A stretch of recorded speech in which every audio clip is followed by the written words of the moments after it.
महाभारत। ये कथा है उस युद्ध की जहां हर एक शत्रु क्रुद्ध था पाप ही सर्वत्र सब में, बस धर्म ही एक शुद्ध था, धर्म ही एक शुद्ध था। नमस्कार। जय श्री श्याम, जय श्री श्याम, जय श्री श्याम। कथा व्यथा यूट्यूब चैनल में आपका हार्दिक स्वागत है। इस चैनल में अभी आप देख रहे हैं महाभारत के अनसुलझे रहस्य।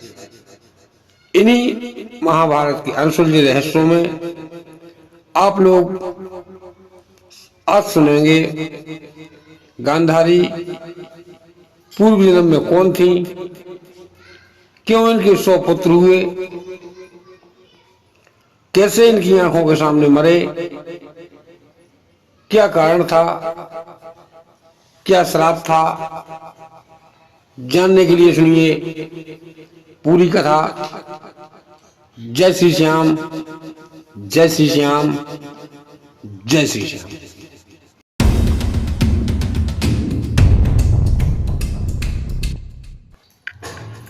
प्रसंग उस समय का है जब आप लोग, ऐसा नहीं हो सकता है कि महाभारत की चर्चा करें, महाभारत का जिक्र हो या महाभारत की बात हो और गांधारी का नाम ना हो। ऐसा होना असंभव है। गांधारी इतनी सुंदर थी, इतनी खूबसूरत थी कि उन समाज की भय से उन्होंने अपनी आंखों में पट्टी बांध दी थी शादी की सुनते ही। इसके बाद गांधारी कौरवों की मां थी जिन्होंने 100 पुत्र हुए थे इनके, और उन्हीं से महाभारत बना, महाभारत युद्ध हुआ और 100 पुत्र उन्हीं की आंखों के सामने मारे गए। जब यदि किसी के भी पुत्र हो, मृत्यु हो जाए पुत्र की, चाहे 100 हो, चाहे 500 हो, चाहे 1 हो या 2 हो, तो मृत्यु तुल्य कष्ट क्या होता है, ये आप उसके माँ बाप से ही पूछें। उन्हें उस दुख को शब्दों में बयान नहीं किया जा सकता है।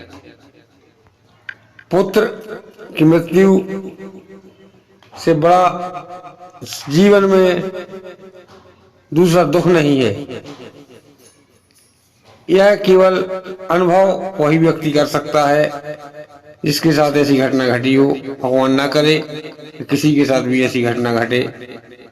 जब महाभारत में गांधारी के 100 पुत्रों की मृत्यु हो गई, तब उन्होंने कृष्ण से कहा कि हे कृष्ण, मैं युद्ध भूमि में चलकर अपने 100 पुत्रों को देखना चाहती हूँ, लेकिन मैं पहचानूंगी कैसे कि कौन मेरा पुत्र है और कौन क्या है। इस पर भगवान ने कहा ठीक है, आप चलिए। भगवान गांधारी को, कुंती को अपनी बुआ कहा करते थे, इसीलिए उन्होंने कहा कि हे बुआ, चलिए मैं आपको बताता हूं आपके पुत्र कहाँ हैं और कैसे। आप देख सकती हैं, एहसास कर सकती हैं। इस पर भगवान और इस पर भगवान ने कहा कि हे बुआ, वैसे आप पट्टी बांधे हुए हैं आंखों पर, संसार आपने देखा नहीं, फिर आप पुत्रों को पट्टी बांधे कैसे देख सकती हैं। इसके लिए आपको पट्टी खोलनी पड़ेगी तब गांधारी ने कहा कि हे कृष्ण, अब तो ये पट्टी केवल दिखावा है, एक छलावा है। जो मैं पूरे जीवन भर की तपस्या की थी, इस पट्टी को बांधे हुए उस तपस्या का फल जिसे मिलना था वह तुम्हारी वजह से नहीं मिल सका। क्योंकि यदि मैं चाहती, मैंने तो पूर्ण रूप से चाहा था, लेकिन तुम बीच में बाधक बन गए। इसीलिए तुमने हमारे पुत्र दुर्योधन को ऐसा करने से बचा लिया और उसकी मृत्यु का कारण बना। कथा इस प्रकार है सार संक्षिप्त में कि जब युद्ध चल रहा था, कौरव भाई मारे जा चुके थे लगभग 95। उस समय पर मां गांधारी ने बुलाया दुर्योधन के लिए और दुर्योधन से कहा कि हे पुत्र, मैं तुमसे कुछ कहना चाहती हूँ। इस पर पुत्र ने कहा, कहिए क्या बात है माताश्री, आदेश कीजिए।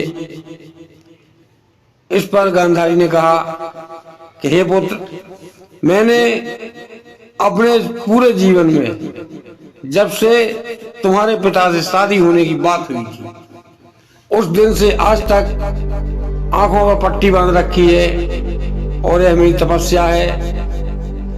तुम मेरे सामने निर्वस्त्र होके आओ, मैं तुम्हें देखूंगी और तुम्हें इसका फल मिलेगा।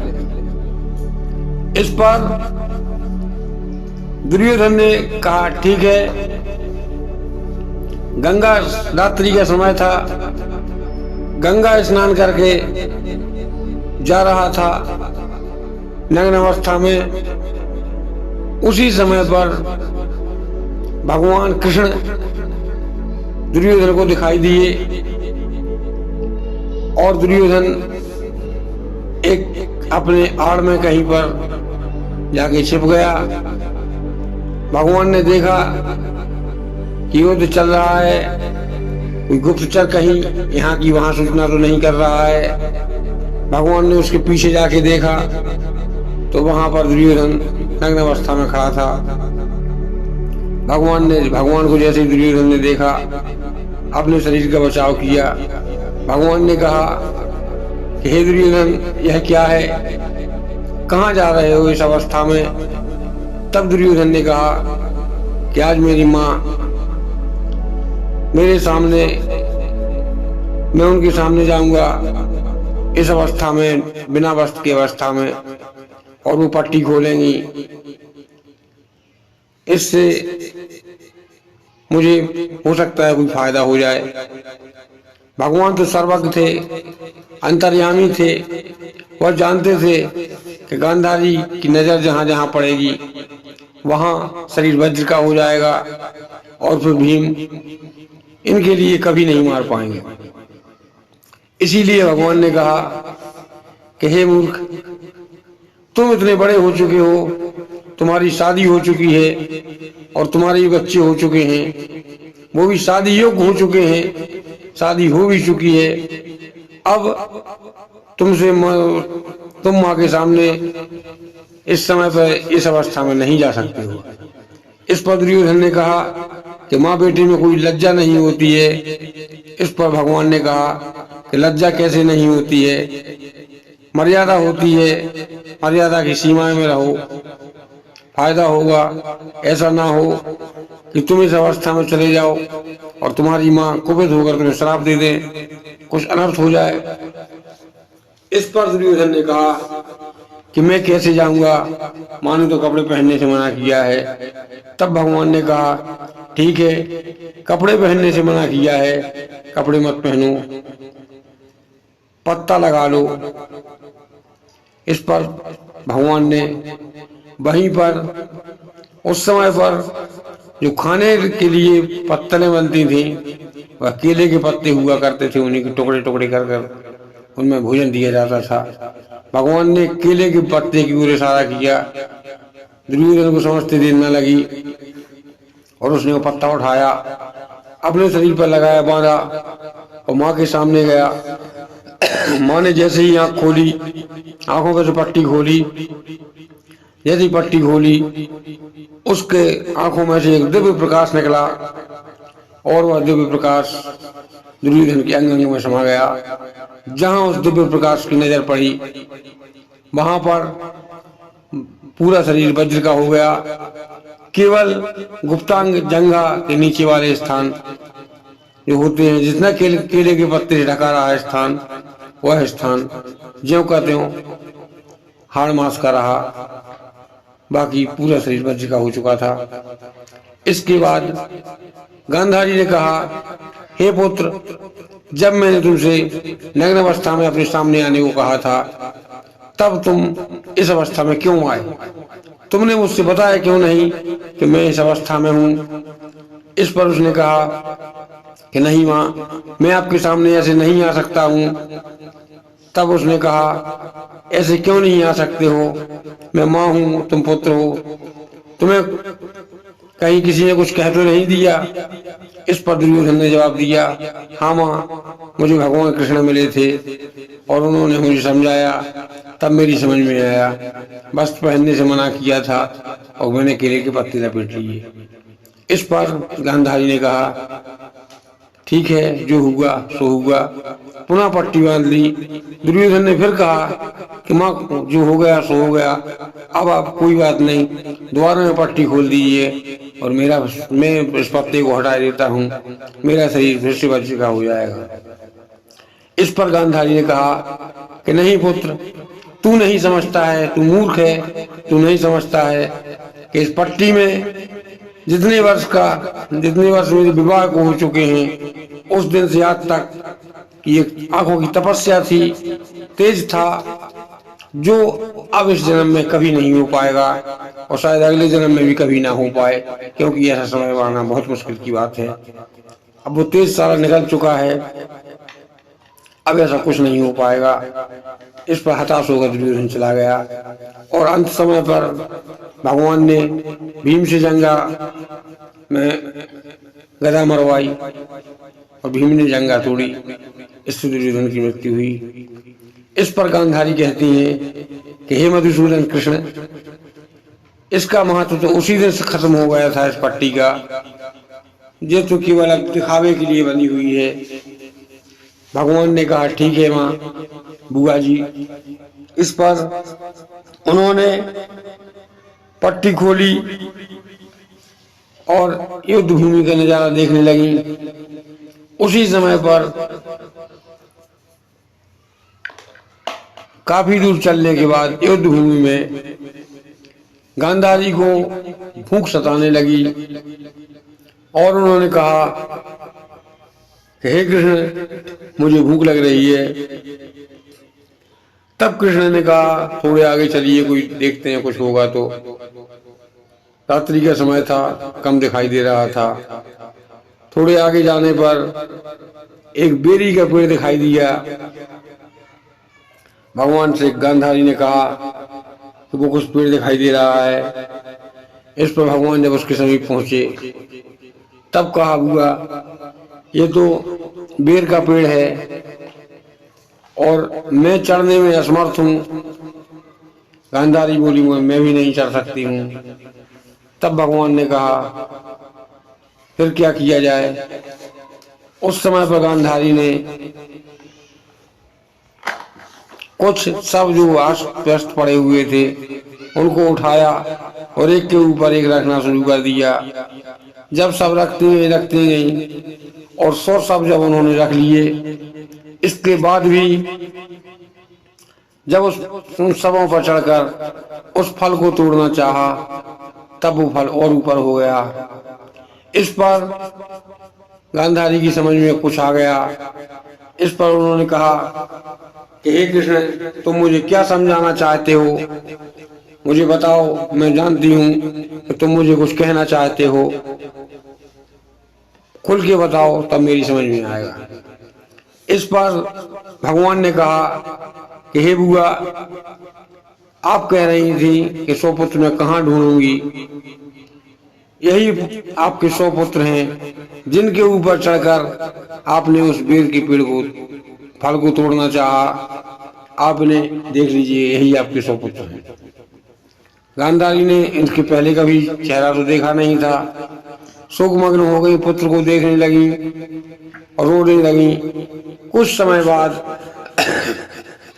भगवान कृष्ण से कहा कि हे मधुसूदन, मुझे आप ये बताइए कि ऐसा मैंने क्या कर्म किया था।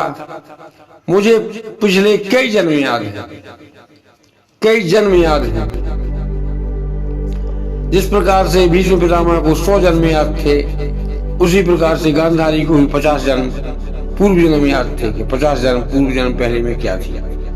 इस पर गांधारी ने कहा कि हे कृष्ण, मुझे इस जन्म के पहले 50 जन्म पूर्व में क्या थी मुझे पता है, लेकिन उन जन्मों में ऐसा कोई कार्य नहीं हुआ जिससे मैं इतना बड़ा कष्ट भोगना पड़े। इस पर भगवान ने कहा कि हे बुआ, लगभग 60 जन्म पूर्व आप एक देश की सुंदर राजकुमारी थी। आपकी शादी हुई दूसरे देश के राजा के साथ और आप वहां रानी बनकर पहुंची।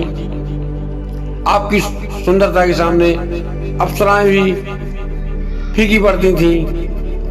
आप सुंदर होने के कारण बहुत घमंड था और धीरे धीरे कर वही सुंदरता आपको परेशान करने लगी। आप विभिन्न प्रकार का लेप लगाती, ये लगाती, वो लगाती और किसी कारणवश आपका शरीर में कोढ़ हो गया और कोढ़ में रक्त बहने लगा। अब तो आप परेशान हो गई, मरना चाहती थी। उस समय पर राजा ने राजवैद्य को बुलाया और कहा कि मैं रानी को नहीं खो सकता हूँ, इतनी सुंदर रानी है। राजवैद्य, आप बताइए इसका निवारण क्या है। कोई ऐसी औषधि, कोई ऐसी दवा हो जिससे मेरी पत्नी यानी रानी ठीक हो जाए और पुनः उसी शरीर में वापस लौट आए। इस पर उस समय पर राज्यवैद्य को बुलाया गया। राज्यवैद्य ने कहा इसका उपाय हो सकता है हमारे गुरुजी जानते हों। उनके गुरु को बुलाया गया जो काफी वृद्ध हो चुके थे, मरणासन्न अवस्था में थे, चारपाई पर से उठना मुश्किल था। उन्हें जैसे तैसे करके राजमहल में लाया गया। राजमहल में लाने के बाद उन्होंने रानी को देखा। रानी से कहा कि हे महाराज, इनके लिए केवल एक उपाय है जिससे सही हो सकती हैं, लेकिन उस उपाय में अधर्म है, हत्या है, इसीलिए मैं हत्या होगी, इसीलिए मैं वो उपाय बहुत कम लोगों को बताता हूँ।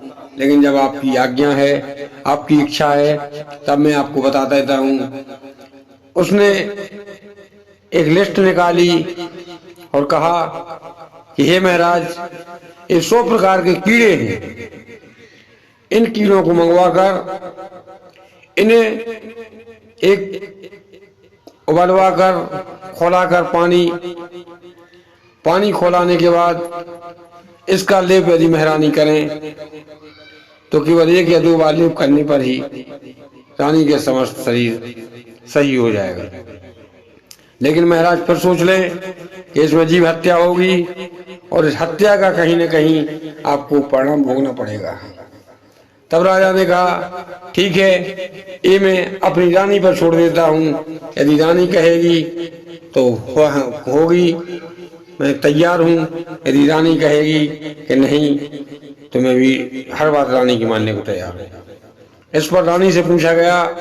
तब रानी ने कहा महाराज, मुझे हत्या और उससे कोई मतलब नहीं है, पाप पुण्य से। मैं अपना शरीर पुनः वापस चाहती हूँ। कीड़े मंगवाए गए, कीड़ों को उबाला गया, उनकी हत्या की गई, लेप रानी के शरीर में लगाया गया। रानी का शरीर पुनः ज्यों का त्यों हो गया। तब भगवान कृष्ण कहते हैं कि हे बुआ जी, आप कि वही कीड़े 50 जन्म तक आपसे अपना बदला नहीं ले पाए, क्योंकि उस समय तक आप सत्य पे चली, सब कुछ सत्य पे चला। जब सत्य पे चले तब उन्होंने अपना बदला नहीं लिया। जब आप दुर्योधन की मां बनने के बाद उसके अधर्म कार्य में साथ दिया, इसके पूर्व भी जब समय आपका आ चुका था, भगवान की गति को कौन समझ सकता है। इस जन्म में वही 100 कीड़े आपके 100 पुत्र बने, और जिस तरह से आपने उन्हें तड़पा तड़पा कर गर्म पानी में, खोलते हुए पानी में तड़पा तड़पा कर मारा था, आज वही आपके 100 पुत्र बने। और जब एक एक करके वो मारे गए, तब आपको कितनी अथाह पीड़ा हुई होगी, वह मैं शब्दों में बयान नहीं कर सकता हूँ। वही 100 पुत्र, वही 100 कीड़े आपके 100 पुत्र बने। इस पर गांधारी समझ चुकी। तब उन्होंने कहा, हे मधुसूदन, तुमने आज बहुत बड़ा उपकार किया है, जो मुझे मेरे पूर्व जन्म की कथा सुना दी। तुम्हारे अलावा ये कथा कोई और बता नहीं सकता था। ये थी माँ गांधारी और भगवान का प्रसंग। इस पर भगवान की बात पर शंका करना व्यर्थ है। यदि कथा अच्छी लगी हो तो लाइक करें, शेयर करें, अगर इच्छा हो तो सब्सक्राइब करें, नहीं तो कोई जबरदस्ती नहीं है। सब्सक्राइब करें कथा व्यथा यूट्यूब चैनल को, धार्मिक कथाएं सबसे पहले देखने के लिए। जय श्री श्याम।